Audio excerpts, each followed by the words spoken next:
Ongi etorri, herri irratiko entzule.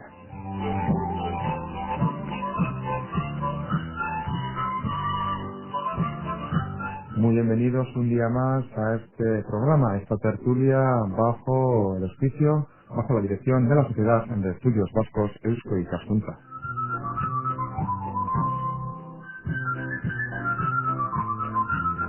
Acabamos de entrar a un año nuevo, a un siglo nuevo, y dicen también por ahí los expertos que incluso a un milenio nuevo, evidentemente. ¿Qué les parece si echamos la vista atrás y recordamos lo que ha sido para todos nosotros el siglo XX?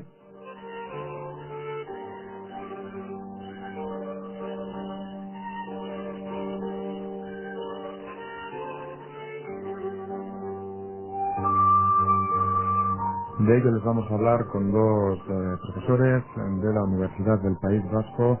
Les vamos a hablar, por lo tanto, del siglo XX, de lo que ha sido para todas y todos nosotros. Evidentemente, creo que todos aquellos que nos estén escuchando, o la mayoría al menos, habrán nacido en este siglo y ha sido en el que han realizado toda su vida. Por lo tanto, reflexionaremos qué es lo que ha supuesto para todos nosotros este siglo XX.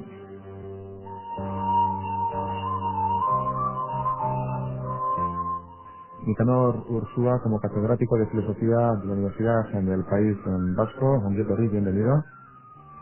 Y José Miguel Blanco, a su vez también como profesor de la Facultad de Informática de la misma universidad, la Universidad del País Vasco, y responsable de la Cátedra de Calidad de la UPV, también muy bienvenido, Ongi etorri. Bueno, comenzamos a reflexionar sobre el siglo XX. Así, a bote pronto y antes de entrar en materia, personalmente, Nicanor Ursúa, ¿qué es lo que supone para un catedrático de filosofía del siglo XX? Bien, el siglo XX para mí supone el paso, desde un punto de vista filosófico, de la modernidad, donde se cumplía aquel famoso lema de atrévete a pensar, es decir, el siglo de las luces, de la razón, a la posmodernidad, donde de la razón hemos pasado a muchas razones y prácticamente ya no distinguimos cuál de ellas es más válida o con qué criterio podemos actuar. Entonces, por una parte hemos pasado de la modernidad a la posmodernidad y, naturalmente, para muchos aquí ha nacido una pequeña confusión porque se han sentido desorientados. Naturalmente, desde un punto de vista filosófico, nosotros lo que pretendemos es, por así decir, enseñar a los seres humanos cómo deben de pensar y no qué deben de pensar, siguiendo el famoso lema de Lichtenberg, que decía que cuando se enseña a los hombres, a los seres humanos, cómo pensar y no qué deben de pensar, se evitan también malos entendidos. Y concluía diciendo que es una especie de iniciación en los misterios de la humanidad. Bien, yo creo que hoy más que nunca, nosotros desde el punto de vista filosófico pretendemos, dentro de esa razón o razones, no dar ya la razón o las razones, sino enseñar a los seres humanos cómo deben de pensar. Eso con relación al pensamiento.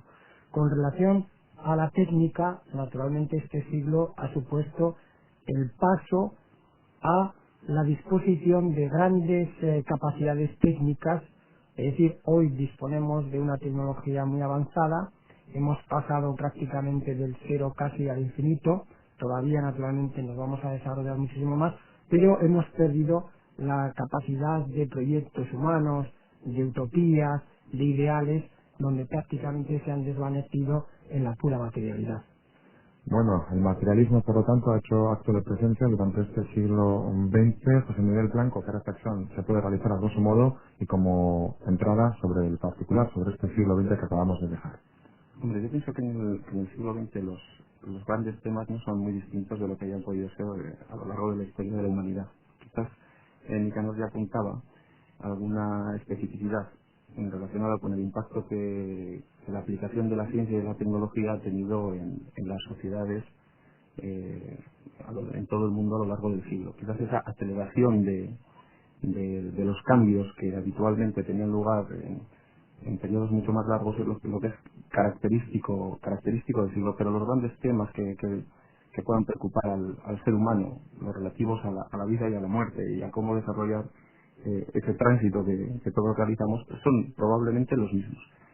Muy distinto es, sin embargo, la forma en que los afrontamos, en que vivimos, precisamente porque ha habido cambios sociales muy fuertes, ha habido cambios en la organización política tremendos en estos últimos 100 años y, por supuesto, como decía al principio, pues cambios en aspectos relacionados sobre todo con la implantación y uso de las tecnologías. Y por poner solo un caso y un ejemplo, pues podemos ver el cambio del papel que ha jugado la mujer como ente abstracto de principios de siglo a finales de siglo en el conjunto de las sociedades y especialmente sobre todo en las sociedades de los países que podemos llamar avanzados. Ese, por ejemplo, en Nicanor, cambio del papel de la mujer, ha influido también en el pensamiento. Se ha evidenciado, se ha notado. Sí, por supuesto. Yo creo que en este siglo estamos asistiendo a lo que en inglés se denomina gender studies, los estudios de género, que naturalmente no, si se conocían, no se habían desarrollado, y hoy en la mayoría de las universidades existe naturalmente este tipo de estudios que, por otra parte, están en todos los campos del saber y que adquieren una importancia tremenda. Hemos logrado igualdad de sexos, aunque naturalmente quizá esto sea más teórico que práctico, porque estamos asistiendo también, por otra parte, a grandes dramas personales con muertes acompañadas.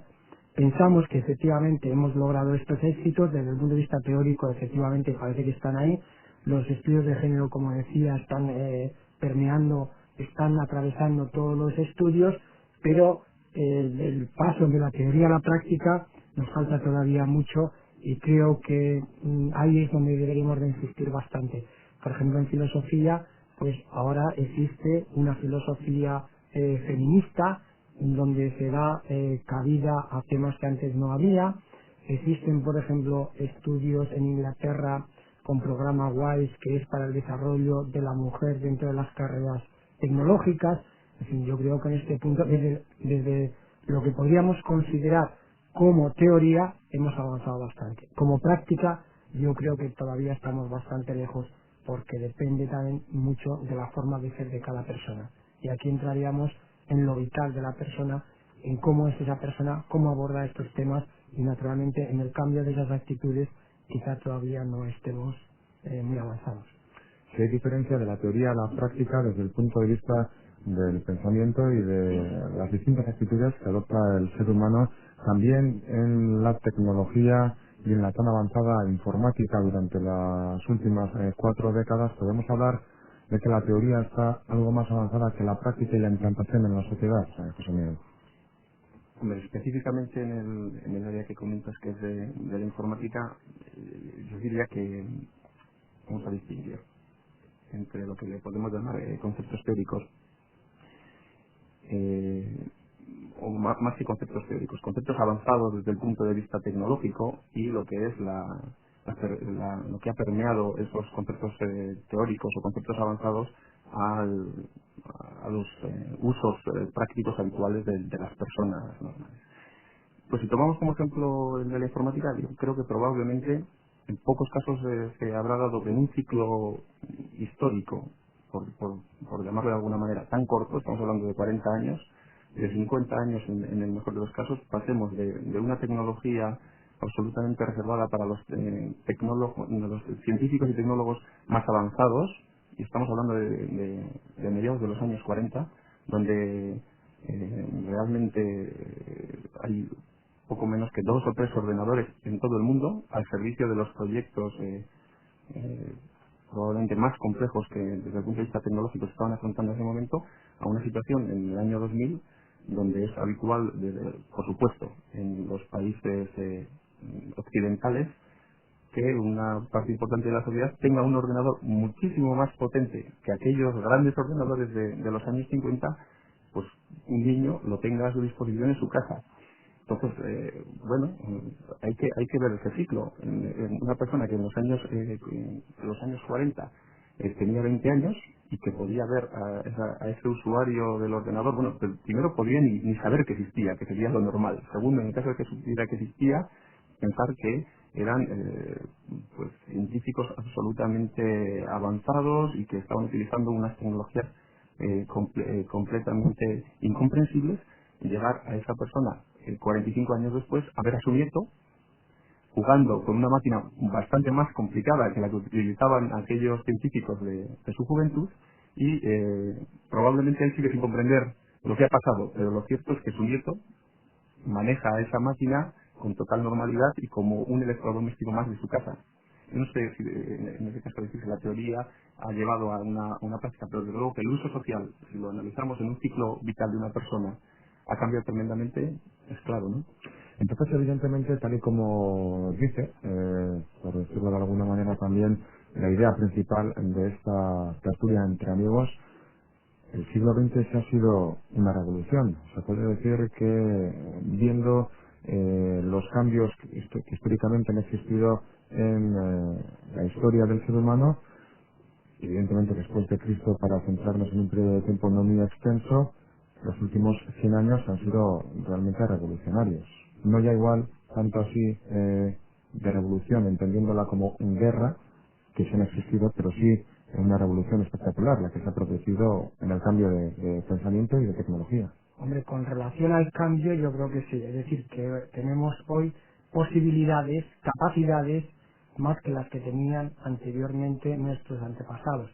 Efectivamente, esta nueva revolución cibernética que nos invade a todos, quizás sea una revolución que podamos clasificarla dentro de la revolución industrial, etcétera, etcétera. Es decir, como un salto bastante grande.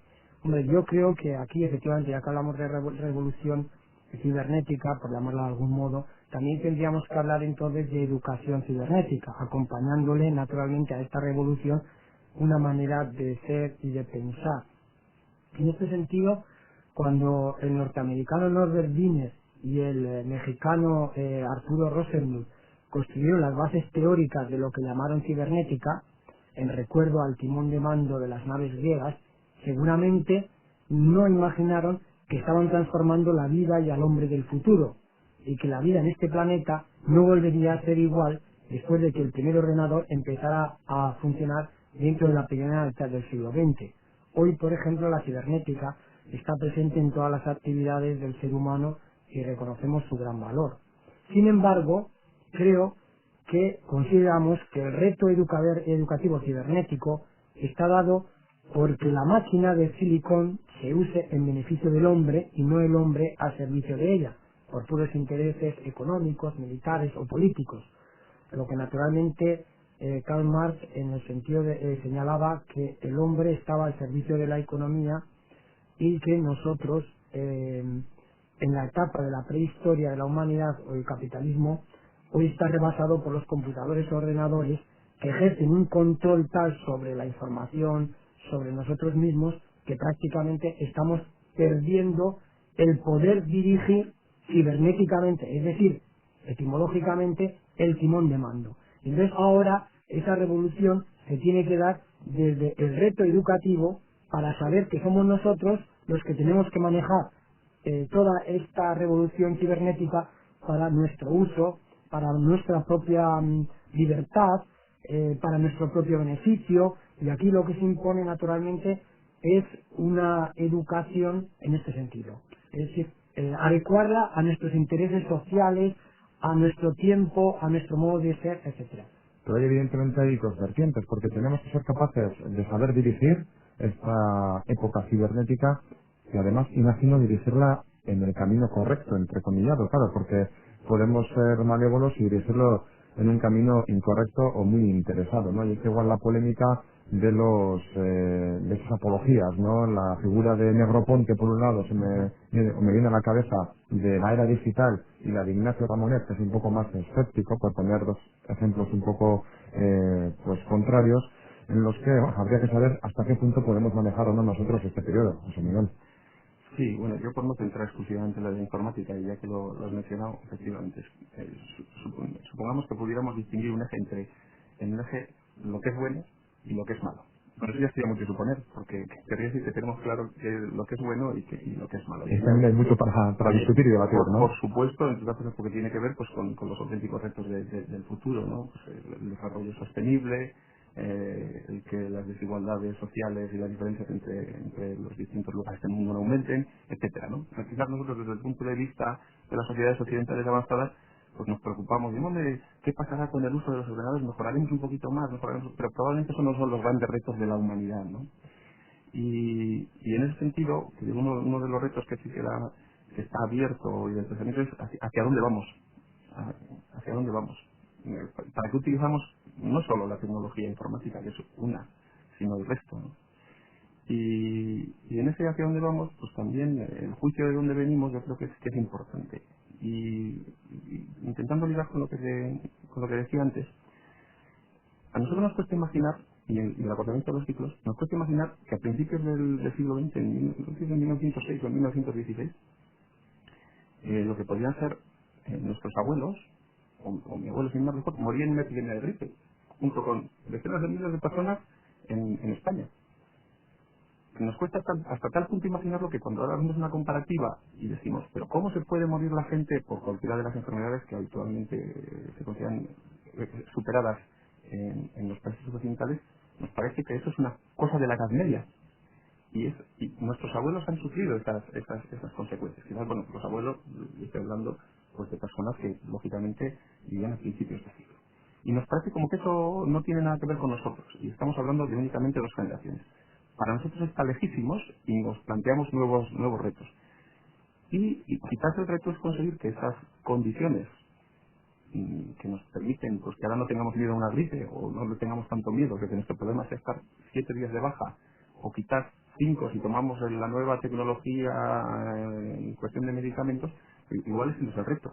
Igual el reto es extender la tecnología ya existente dentro de un marco de desarrollo sostenible a quienes todavía ven cualquier pequeña enfermedad como un auténtico riesgo para su vida y para su sociedad, ¿no? O sea, para que la gente lo entienda, no ya tanto que los que están más evolucionados actualmente evolucionen más, sino aquellos que estén un poco retrasados se pongan al nivel de los más evolucionados. Yo sí que considero que es un auténtico reto del conocimiento y del uso de nuestros medios de las sociedades avanzadas. Algo que pensemos que en este barco que es la Tierra y con esta tripulación que es la humanidad, pues si los que vamos por decirlo de alguna manera, cerca de los que están El timón de en el mando. timón de mando, pues vamos bien, pues que nosotros pues pueden ir mal y que el barco va a seguir funcionando perfectamente, ¿no? Que marcamos todos los rumbos y que no pasa nada con el resto de la tripulación. El problema es que el capitán y el contramaestre me parece que siempre van a ser los mismos. Hay 4 o 5 presidentes que mueven todo, ¿no? Ni más.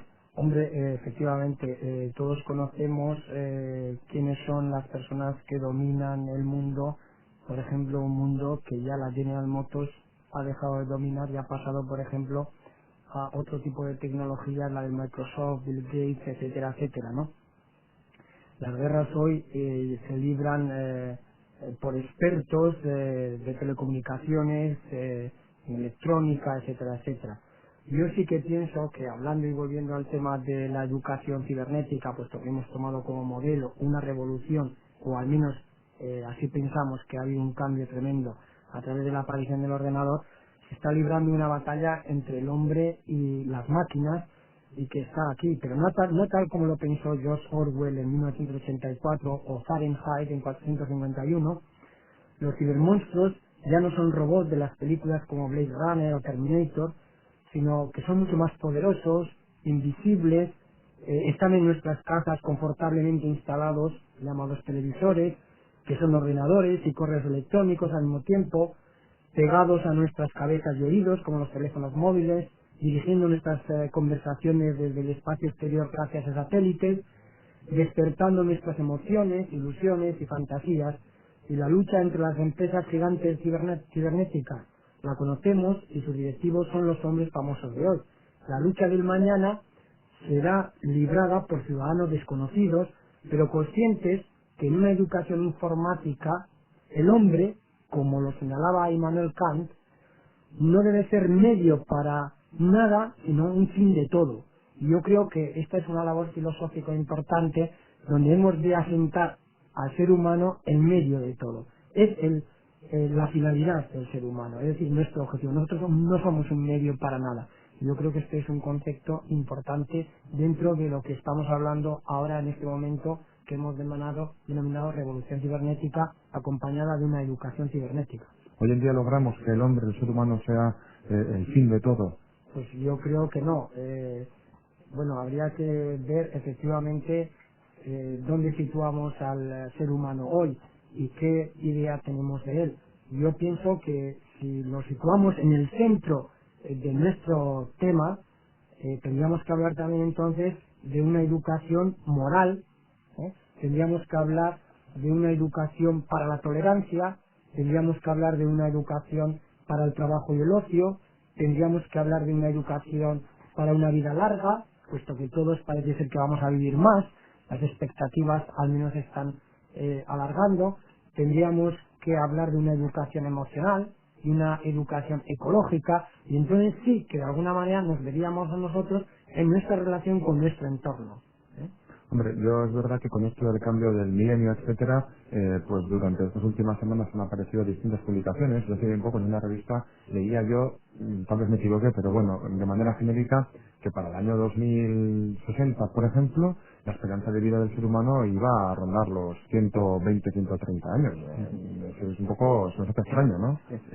Eso es muy curioso. Hay una frase tópica que dice que lo único que se puede prever cuando se hacen previsiones es que te vas a equivocar. Entonces, en ese sentido, probablemente eso, como cualquier otra previsión que se pretende hacer, será un error. Pero igual es un error porque se queda corta. Vete tú a saber. Lo que es improbable es que esto sea generalizable. Lo que es improbable es que sea generalizable. Entonces, por eso tiene mucho interés un planteamiento de realmente en esta carrera tenemos un objetivo, tenemos un fin. ¿Tiene algún interés, por ejemplo, en que un 5% más de la humanidad viva 20 años más y que el otro 80% de la humanidad viva lo mismo o menos y peor? Y que además no haya ninguna garantía respecto a las condiciones de vida en el futuro. Y que eso sí que son auténticamente retos para la humanidad y probablemente para la parte de humanidad que más poder tiene. Que por mucho que a veces intentemos asignarle y consignarle toda la responsabilidad a dos o tres que mandan, a los que dominan las grandes empresas multinacionales, es una responsabilidad compartida. Una responsabilidad compartida que, claro, en busca de esa igualdad que comenta José Miguel Blanco, Nicanor, tendremos que ahondar, ¿no? No sé si... Sí, bueno, yo pienso que efectivamente, en primer lugar, conforme avance el poder productivo del ser humano, gracias al desarrollo de las fuerzas productivas, la relación trabajo-ocio en primer lugar será a favor del segundo. Es decir, que vamos a tener más tiempo para ociar. Y no olvidemos que la palabra escuela viene de scholasein del griego, que quiere decir ociar. Y quien se dedicaba al estudio era aquellos que podían ociar, es decir, que tenían sus necesidades cubiertas y podían dedicar ese tiempo al estudio. Con el ocio van a nacer una serie de problemas importantes que efectivamente habrá que cubrir y que tendremos que canalizar positivamente en beneficio del individuo y de la sociedad. Pero a todo esto le ha de acompañar también la idea de que efectivamente el ser humano ha de ser el centro, lo que a su vez le ha de acompañar una especie de ética comportamental fundamental. Por lo contrario, las fuerzas productivas más agresivas, más competitivas, podrían eliminar al resto. Entonces, ¿en qué medida nosotros vamos a colaborar? ¿Vamos a favorecer a los demás? Yo creo que ese es un tema tan importante que yo lo situaría a nivel de una educación moral o ética. Me gusta que estemos hablando del siglo XX y que busquemos esa ética, esa moral, esa igualdad, pero siento ser pesimista, pero me parece que va a ser un poquito difícil, ¿no?, lograrla, porque el ser humano también, pues innatamente es un poco egoísta, si cabe, siempre quiere lo que no tiene, siempre intenta superarse, y complementar esas dos pues directrices me parece un tanto difícil. Ujú. Hombre, que sea difícil no quiere decir que sea no evita que sea necesario de alguna manera. O sea, es algo que en la medida que queramos evitar pues una carrera hacia ninguna parte, ¿no? Comentaba Nicanor una cosa que es verdad en las sociedades occidentales una vez más, y es que el tiempo del ocio va a ser superior que el tiempo de trabajo. Pero es que en realidad el tiempo del ocio, para los occidentales, el ocio se va a convertir en un trabajo en sí mismo. O sea, existe la obligación de disfrutar del ocio. No sé, por poner un ejemplo, también de cambio social y de lo que tenemos más cercano, en lo que podría ser hace 40 o 50 años, cuando la electricidad pues, no estaba tan extendida. La gente, en ausencia de televisión en los domicilios, salía de casa y hablaba en la puerta de su casa, sobre todo cuando el tiempo lo permitía, que era con bastante frecuencia. Y compartía más cosas, y claro, y tenía más o menos tiempo de ocio, pero lo que estaba claro es que el tiempo de ocio que tenía, debido a las limitaciones que existían en aquellos momentos, lo utilizaba en compartir, en hablar, de alguna manera, en actividades sociales. Que por otra parte eran actividades sociales que no tenían coste asociado, no tenían ni coste, digamos, económico, ni coste, vamos a decir, ecológico. Sin embargo, en la sociedad actual, cuando hablamos de ocio, no estamos hablando de que alguien se sienta, está relajado, disfruta consigo mismo o con la gente con la que tiene que hacer algo que normalmente lleva asociado un coste económico y un consumo de recursos en términos ecológicos. Claro, si cada vez vamos a tener más tiempo para el ocio, no va a ser tiempo para consumir menos, es que va a ser tiempo para consumir más. Y para desgastar más. Y para, efectivamente, Los unos recursos. recursos limitados, ¿no? Entonces, o hay una recuperación individual del disfrute a coste cero, entendido a coste ecológico cero, o el que alguna parte de la humanidad disfrute de más tiempo para el ocio, va a ser pernicioso para el resto de la humanidad. Y bueno, esto será más o menos, digamos, más o menos positivo o más o menos utópico, pero la cuestión es qué alternativa hay si no nos planteamos muy en serio la búsqueda de un desarrollo sostenible y ese desarrollo sostenible está basado en el coste sostenible de cada uno de nosotros como unidad, digamos, de este gran grupo que es el conjunto de la humanidad, ¿no?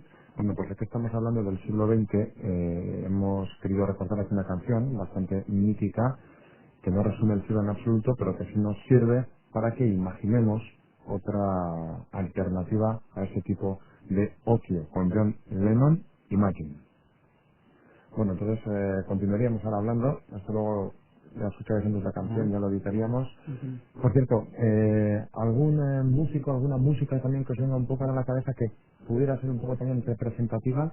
Pues a mí eso me Para que luego, José Miguel, para que luego os pregunte algo y sabiendo que pueda estar aquí, le dé paso tal cual. He estado pensando hace mismo que sobre la marcha, cuando decías, hay una canción como aquí hablo Zaratustra, del 2001 dice en el espacio, no es la canción, Pum, pum, pum, pum, sí, pum, la que pum, empieza, pum. en la película. Sí, esa canción, esa música es de... Es música clásica. Sí, te lo digo, el compositor. No lo sé, si tenéis la banda sonora de la película, seguro que está ahí. Ya miraré a ver. Y también me acuerdo ahora, me ha venido a la mente cuando lo comentamos, de Apocalypse Now, Los helicópteros. con la que hace el sur. Para pa pam, pam, para pa pam, pam, Sí. para pa pam, pam, pam. Bueno, Sobre la marcha, para mí va a ser bueno, también le película. daré paso más de manera más genérica. Bueno, pues continuaríamos entonces. Ujú.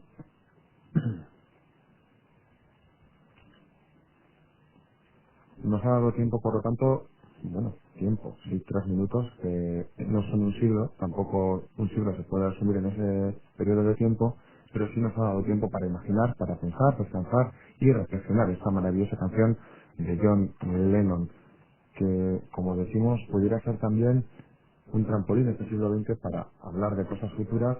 Y es difícil imaginar cómo va a poder ser este nuevo siglo al que nos tenemos que enfrentar. No sé si opinas lo mismo o no. Bueno, imaginar no es que sea ni fácil ni difícil. La cuestión es si queremos que el futuro se parezca a lo que imaginamos o si simplemente imaginamos por el ejercicio de imaginar, ¿no? Me parece que era Ortega, Tony que nos lo sabrá mejor, lo que decía, que en castellano es muy distinto el significado del verbo querer que el significado del verbo desear. Desear es simplemente pensar en algo que le gustaría a uno tener, mientras que querer era pensar en ese algo que le gustaría a uno tener, ser consciente de lo que le costará alcanzarlo y estar dispuesto a invertir ese esfuerzo en lograrlo. Entonces, a la hora de imaginar, se trata de pensar si deseamos o si queremos. Entre otras cosas porque eso también te hace imaginar dentro de un orden teniendo en cuenta lo que puedes lograr, o simplemente imaginar, pues es una especie de ejercicio de onanismo intelectual. Probablemente sean entonces los más vagos los que deseen. Hombre, no sé, no diría yo, en cierta medida, a todos nos gustaría No se puede generalizar, que pero nuestros deseos se hicieran realidad, y además que no nos costase nada. En ese sentido yo creo que todos aspiraríamos esa máxima, ¿no? a ser vagos. Lo que pasa es que probablemente entendemos que no es posible, ¿no? Y en cierta medida todos somos conscientes de ello. Lo malo es cuando una parte de la humanidad tiene derecho a imaginar muchas cosas, incluso tiene derecho a imaginar que la otra parte de la humanidad, que ahora está peor, va a estar mejor solo porque lo deseemos o lo imaginemos, pues no estoy dispuesto a hacer absolutamente nada para conseguirlo, más que seguir en su propia trayectoria, deseando que... Yo pienso que hemos llegado a un punto fundamental, porque por una parte prácticamente estamos a las puertas de crear el ser humano, es decir, el hombre artificial. Todo naturalmente van hacia ese camino de una construcción total, pero al mismo tiempo de una gran destrucción. Hoy el ser humano también posee una capacidad casi infinita de autodestruirse. Entonces yo entiendo que este nuevo siglo lo deberíamos de afrontar con un ethos, es decir, un comportamiento relevante, que es muchísimo más relevante ahora, en este momento, más que en el pasado. Yo pienso que este ethos, o esta manera de comportarse adecuada a unos principios sociales, adquiere una cuestión fundamental precisamente por el desarrollo de la ciencia y la tecnología, que puede ser nuestra salvación o nuestra perdición.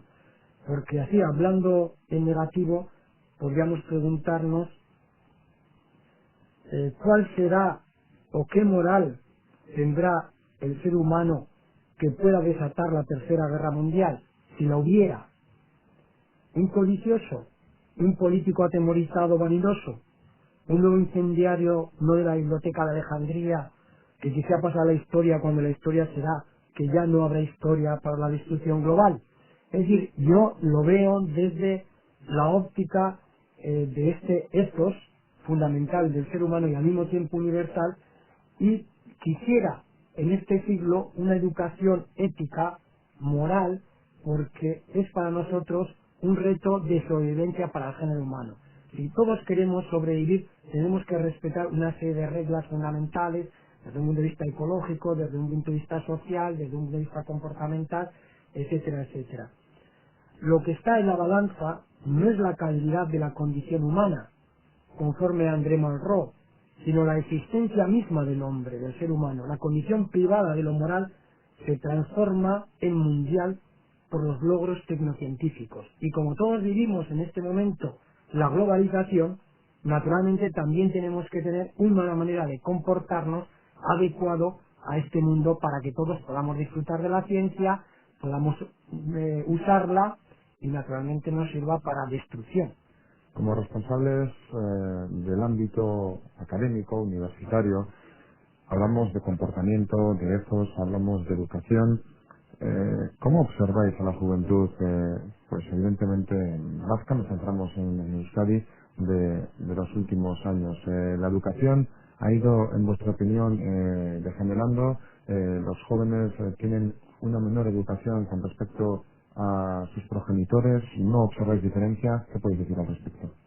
Hombre, has utilizado dos términos y habría que afinar mucho en los dos. Uno es el término educación, y eso se lo dejaré a Nicanor, que seguramente él podrá explayarse más, y otro es el término juventud, pero solo para que veamos pues lo de los que han acelerado. A mí, ser joven, hasta mediados de siglo podríamos hablar de una persona hasta los 18, 20 años. Bueno, ya una persona de 20 años yo creo que era un adulto, 17 incluso, ¿no? un adulto a todos los efectos, a los efectos de responsabilidad, a los efectos de responsabilidad no en el sentido moral, sino a los efectos de responsabilidad social, económica, etcétera, ¿no? Y bueno, en los últimos, podríamos hablar de 25 años, 30 años, el concepto de juventud ha cambiado. El propio concepto ha cambiado, por lo menos, otra vez y una vez más, en el contexto de nuestra sociedad y de las sociedades que nos rodean más, ¿no? Entonces, ahora, en la última definición que leía precisamente antes de ayer, de los jóvenes más relevantes en el Estado, el concepto se extendía por lo menos hasta los 34 años. Entonces, claro, ya hablar de educación de la juventud, ¿de qué joven estamos hablando? ¿Del joven de 16 años y de la comparación con respecto a la educación que tenía esa persona de 16 años que estaba prácticamente ya inserta en su mundo y con toda la responsabilidad? ¿O de ese joven actual de los 34 años que a los efectos sociales de nuestra sociedad todavía no está reconocido? Bien, por no escurrir el bulto ya La respuesta. exclusivamente, digamos, dentro de lo que sería la capa de edad concreta y sin juzgar si eso es juventud o no, que es la que puede estar en la universidad entre los 18, Aproximadamente, sí. a partir de los 18 años, y antes podía ser como máximo hasta los 24 o 25, y que ahora cada vez se está extendiendo más. Yo no diría que hay cambios relevantes en cuanto a cómo se afrontan desde la perspectiva moral las cuestiones. Lo que sí que ha habido es cambios, digamos, en el potencial económico del estudiante universitario. Esos son cambios reales. La disponibilidad económica individual por parte de las personas concretas es superior a la que podía haber hace 20 años. En capacidad de gasto. Y eso influye de muchas formas en cómo se orienta la actitud por parte del individuo. Si estamos pensando en personas que estudiaban con la necesidad inmediata de abandonar el núcleo familiar y con una presión de ese núcleo familiar muy fuerte para que terminara sus estudios y saliera, digamos, al mercado productivo, por lo que antes el concepto de lucro cesante, es que una persona que estaba en la universidad era una persona que no estaba trabajando, por lo tanto estaba dejando de ingresar. Eso ha cambiado sustancialmente.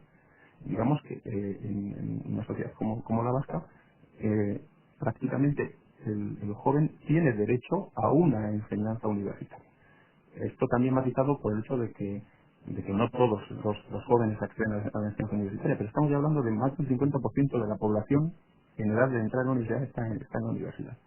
Entonces, su estancia en la universidad la afrontan de otra manera en la medida que no existe una presión social tan fuerte porque los resultados sean pues, los que podrían ser pues, hace 20 años. Y esto no es ni que sean ni mejores ni peores, sino que las condiciones son distintas y por lo tanto los comportamientos que se derivan también son diferentes.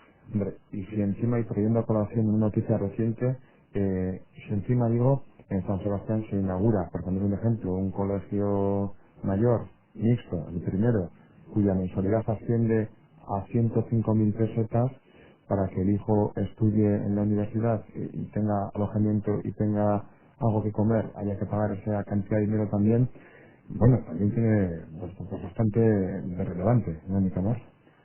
Hombre, claro, por una parte estamos asistiendo al fenómeno que la educación debe ser para todos y gratuita. Y por otra parte asistimos a la paradoja de que el que quiere buena educación, entre comillas, la debe de pagar y muchas veces abandonar aquello que todos conocemos como educación normal a través de los colegios, las universidades, etcétera. Ya no es indiferente ser licenciado o doctor de esta o de la otra universidad. Yo creo que, en primer lugar, lo que estamos asistiendo es una parte a una generalización, pero también a una gran competitividad, tanto del estudiante, que quiere ser el mejor, como de las universidades, que quieren ser las mejores. Claro, ¿es la competitividad buena? ¿Es la competitividad mala? Yo no lo sé, no puedo entrar en ello. Yo lo único que sé es que si llueve hay que llevar paraguas. Y en este caso en concreto nosotros perseguimos la mejor educación, la mejor universidad con los mejores medios. ¿Qué posibilidades le ofertan hoy a un joven que se acerca a la universidad? Yo creo que tiene más posibilidades que las que se han tenido anteriormente en becas, en posibilidad de relacionarse con otras universidades, salidas al extranjero, ver otro modo de vivir, aprender en otra universidad, etcétera. ¿Las aprovecha todas? Hombre, pues yo creo que aquí, naturalmente, no todos las aprovechan de igual manera. Lo que sí es cierto, por otra parte, es que los jóvenes hoy disponen de unas grandes técnicas, pero quizá no dispongan de una buena educación. Porque como estaba leyendo aquí en esta revista alemana, de una conferencia que se dio en Japón, dice, la educación es mucho más que el saber. Educación en el sentido de Bildung alemana, que es toda la educación universitaria, todo lo que es formación. Dice, es mucho más que el saber, que el conocimiento. ¿Y qué es eso más que el conocimiento? Pues abarca ese aspecto social, ese aspecto ético del que hemos estado hablando, los valores, etcétera. Entonces, lo que hay que volver otra vez es a esa formación integral. Claro, hoy un joven comienza en la universidad y se transforma en un experto, lo que los alemanes llaman así peyorativamente, Fachidiot, que es idiota especializado, que Ortega tradujo por bárbaro especializado. Sabe mucho de este tornillo, pero no sabe nada del resto. Entonces quizá hemos perdido la perspectiva de saber que todo el puzzle hay que hacerlo y que para poder interpretarlo lo tenemos que tener todo él. Y que naturalmente se necesita un pegamento para pegar ese puzzle. Y hoy en día el joven quizá tenga este conocimiento de aquí, el otro del otro lado, sabe mucho de este tema, tiene una gran técnica, es un joven con un gran conocimiento, responsable, pero quizá falle esa visión holística, perspectivística, que le dé precisamente esa visión general, más integradora. Porque también asistimos a fenómenos que no nos podemos explicar. Pero ¿cómo es posible que este joven, que es tan culto, que conoce tanto, se desahogue después por este otro lado, viviendo los fines de semana, dándose, no todos naturalmente, pero a una especie de desenfreno que por muchos no lo pueden entender? ¿Dónde están un poco los límites?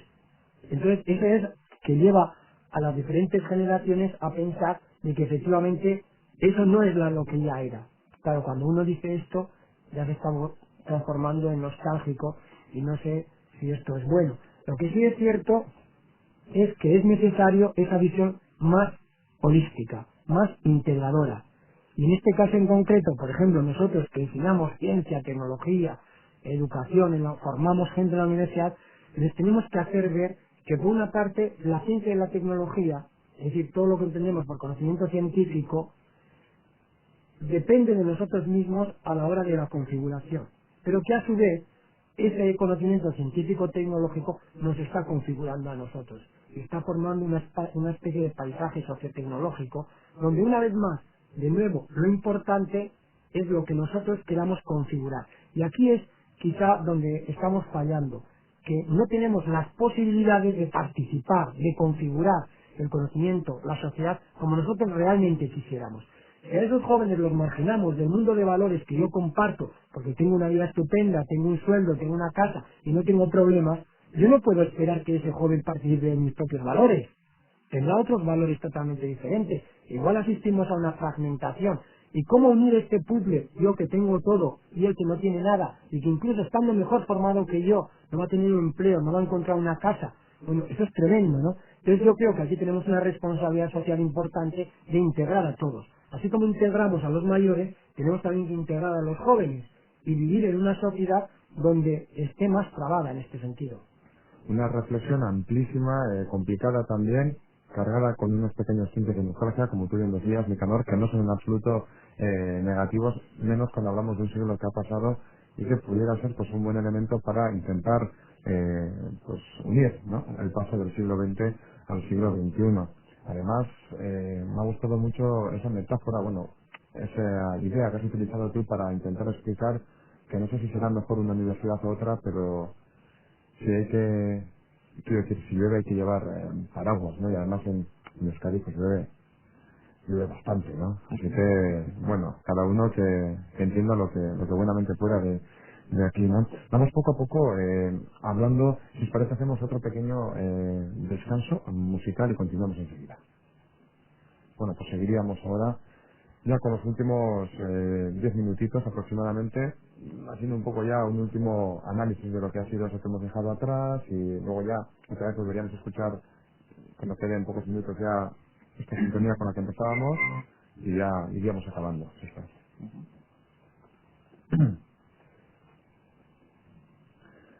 Pues como ustedes pueden escuchar, estamos hablando de la revolución del siglo XX, de la globalización, de un barco llamado Planeta, de monstruos, de George Orwell, de la escuela, del ocio, del comportamiento y de un montón de cosas que están siendo puestas sobre la mesa por nuestros invitados, por José Miguel Blanco y por Nicanor Ursúa. Vamos ya finalizando, todavía nos quedan unos minutos, y sí me gustaría un poco que habláramos ya, pues igual un poquito más, si os parece, de lo que ha supuesto el siglo XX para cada uno de nosotros, ¿no? Somos gente de distintas edades, yo imagino, como decía John Lennon, soy el más joven de los que estamos aquí hablando, Y bueno, yo soy una persona que ha vivido el último cuarto de siglo, por decirlo de alguna manera, que en el caso de España pues se ha vivido en una democracia, desde el punto de vista más político, y ha sido diferente. ¿Cómo podríais dividir vosotros el siglo XX en distintas etapas? Es decir, al principio del siglo las mujeres no podían votar, luego vino una mayor democracia en cuanto a la participación de las mujeres también. Ha habido dos guerras mundiales por medio. ¿Cómo observáis el siglo XX? Desde un punto de vista más político, si cabe, o al menos para dividirlo en periodos. Bueno, yo lo resumiría para mí personalmente como algo positivo. ¿Por qué? Naturalmente he vivido un mundo totalmente restrictivo, prohibitivo, con muchísimas normas, eh, donde prácticamente, y no prácticamente, realmente no existía libertad. Yo experimenté la libertad cuando marché a Alemania, que tendría entonces 20 años, y descubrí otro tipo de sociedad. Todavía Franco no había muerto. Descubrí que había otra manera de pensar, otra manera de relacionarse, y descubrí naturalmente lo que era una sociedad libre. Voté por primera vez, siendo estudiante en la Universidad Alemana, a mis propios colegas para que asistieran al Parlamento Universitario, que es como se gobierna la universidad. Entonces yo de aquello me sentía bastante orgulloso. Luego, cuando apareció la democracia en este país, yo estaba aquí, había vuelto ya de Alemania, habiendo sido doctor, fui contratado por una universidad como profesor y me tocó vivir un poco ese paso a la democracia, que fue naturalmente algo maravilloso. De hecho, cuando apareció o estaba ya en cierre de la democracia, a mí me ofertaron para ir a Brasil a dar clases, incluso para ser contratado como profesor en la Universidad de Brasilia, ganando muchísimo más que lo que entonces me estaban pagando aquí, pero viví un momento muy duro cuando un colega me dice: ese es un dedo duro, quiere decir que ese es el que denuncia a la policía de lo que tú piensas. Entonces a la semana me volví, porque dije: hombre, si en mi país está surgiendo la democracia, meterme otra vez aquí en no sé cuántos años de dictadura no me interesa. Y volví y vi un poco todo ese nacer de la democracia, y naturalmente desde un punto de vista humano, pues a mí me ha reportado el haber sido profesor de universidad, el haber podido enseñar ya a mucha gente y poder disfrutar de una democracia que siempre habíamos soñado. En este sentido ha sido positivo. ¿En qué ha sido amargo? Hombre, en que efectivamente uno con el tiempo también se vuelve más escéptico, porque aquello que creía, es decir, en aquellas utopías que estaban situadas en ningún lugar, pero que luchábamos para realizarlas en algún lugar, pues ves que es algo así como la línea del horizonte, que cuanto más te acercas más se aleja, y entonces automáticamente te vas volviendo más escéptico. Yo suelo decir que soy escéptico organizado, es decir, efectivamente, con un grado de criticabilidad. Esto hace que naturalmente todo lo vayamos criticando de manera constructiva y vamos viendo que no existe la perfección, que no existe la felicidad absoluta. Entonces naturalmente esto te lleva a vivir con un cierto correlativismo. Todo es relativo a. Y entonces automáticamente eso te sitúa en la propia fragilidad humana, donde efectivamente tiene las dos caras, de la felicidad y no felicidad, de la satisfacción y insatisfacción. Pero al mismo tiempo vas asumiendo de que eso es ser humano y que más o menos la vida se compone de esas pequeñas partes.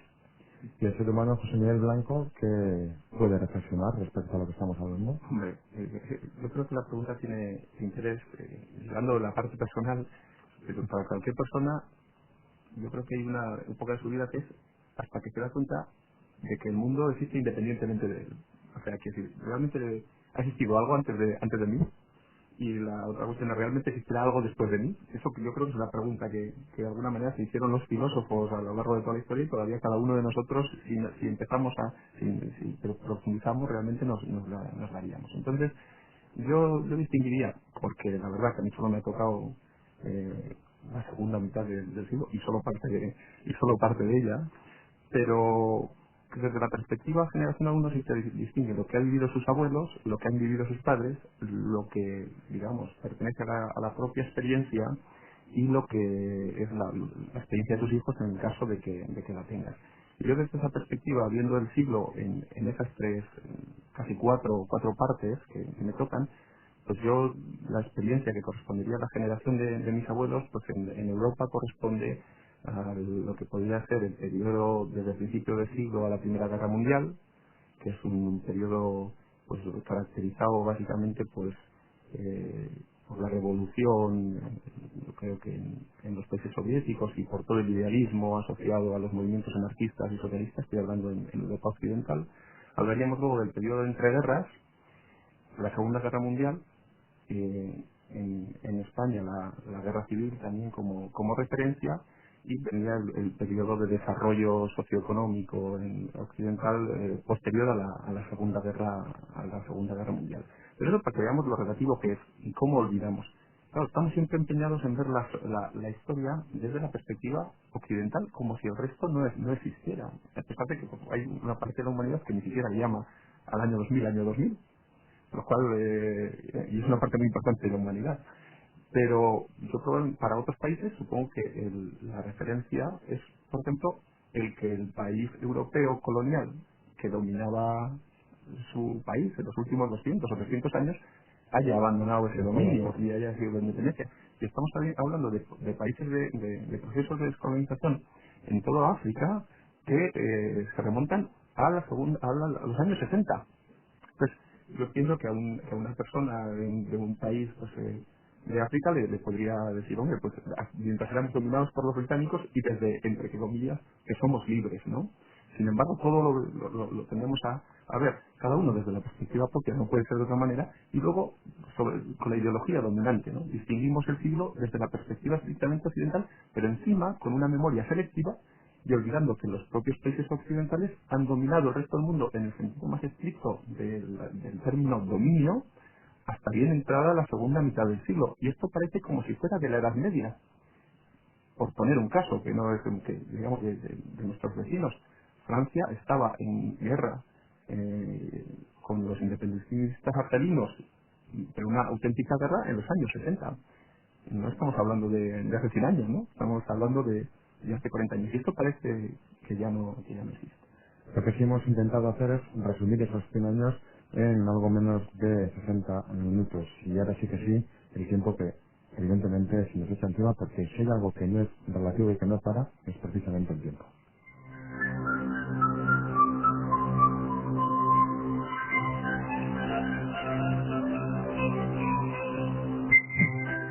Nos tenemos que ir, José Miguel Blanco, gracias por haber estado con nosotros. Y nada, seguiremos la tripulación intentando llevar a buen puerto este barco. Gracias, José.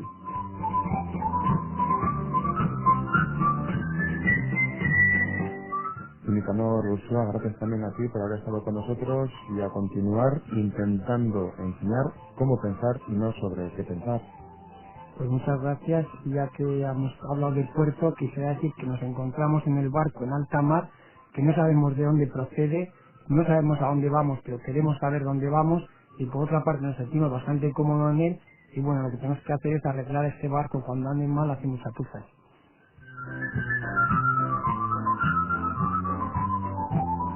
Realmente gracias a los dos invitados de hoy, a Nicanor Ursúa, catedrático de Filosofía, y a José Miguel Blanco, profesor también de la Facultad de Informática y responsable de la Cátedra de Calidad, ambos de la Universidad del País Vasco. Y a ustedes, como siempre, gracias por haber estado con nosotros durante estos 60 minutos, casi fíjense qué casualidad, 1 hora, y nada, les emplazamos, como siempre, a la misma hora aquí, la próxima semana. Eskerrik asko en nombre de Radio Popular, Herri Irratia y de Eusko Ikaskuntza. Agur.